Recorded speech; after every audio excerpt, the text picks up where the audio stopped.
ইয়া আইয়ুহাল্লাযীনা আমানুত্তাকুল্লাহ, আল্লাহকে ভয় করো। হাক্কা তুকাতিহি, ভয় করার মতো ভয় করো। আর মুসলমান না হয়ে মৃত্যুবরণ করিও না।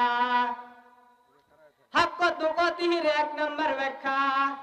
আমি একটা গল্প বলছি আপনার সামনে। ইমাম সাহেব চলে যায় খাবার খেতে। সভাপতির একটা মেয়ে ছিল, বড় সুন্দর।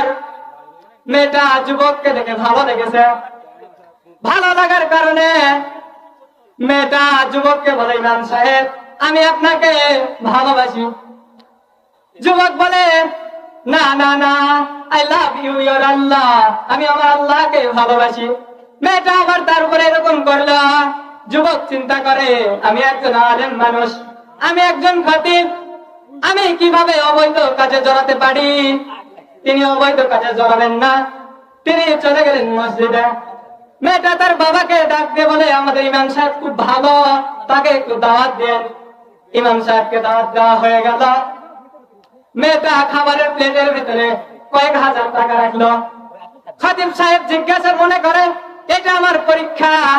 তিনি মনে করলেন মেয়েটাতে আমাকে বিবাহের প্রস্তাব দেয়, ভালোবাসার প্রস্তাব দেয়, আমার এটা পরীক্ষা। আমি জানি।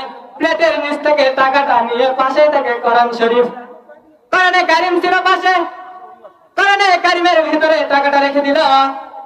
পরের জুমায় আবার খেতে আসলো।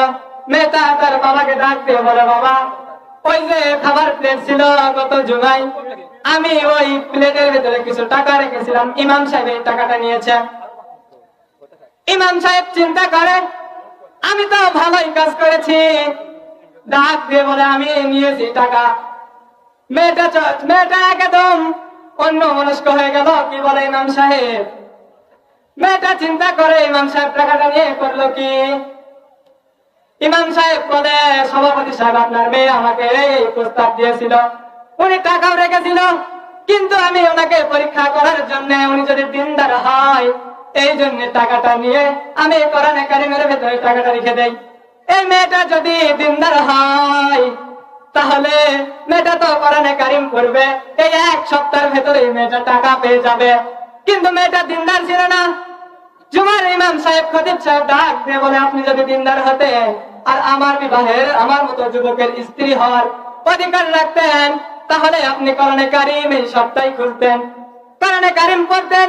দিনদার মেয়ের বৈশিষ্ট্য কোরআনে কারিম পড়বে সকালবেলা।